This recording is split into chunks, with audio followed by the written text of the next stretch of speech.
باجاری رقایê hevdê cotmeha 2017 ji aliyê hêzên Sûriyaya Demokratîk Qesedê ve ji 5 çeteyên Daişê hate rizgarkirin. Piştî hat rizgarkirin, guhertineke bingehîn di rewşa xelkên bajêr de çêbû. Konêzî 4 salan di bin dagirkerî, koletî û çewsandinê de û ji mafên herî bingehîn bêparma bûn. Xelkên Reqayê derbarê de axivîn û diyar kirin ku piştî rizgarkirinê gelek avahiyên nû di bajêr de çêbûn.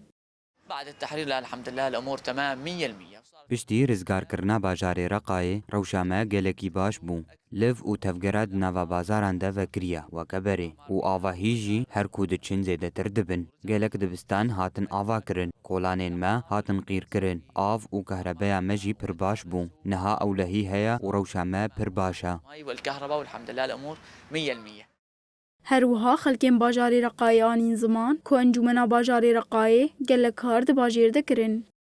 والله بالنسبة لإعادة الأعمار ما حدا كان متوقع إنه مدينة تو کسی باور ندکر کو باجاری رقایه ببه بوی رنگینها و او قاسی آواهی لیچه ببن. شکر جی خودیره کو باجاری مفگریا و خوش بو و خلکن وی وکه بره و چیتر جی دجین. انجمن باجاری رقایه گله کار کر. کولان رونی کرن و قیر کرن. ام دکارن بیجین باجاری رقایه جبری خوشتر بویا. مدينة الرقة مثل أول وأحسن الحمد لله.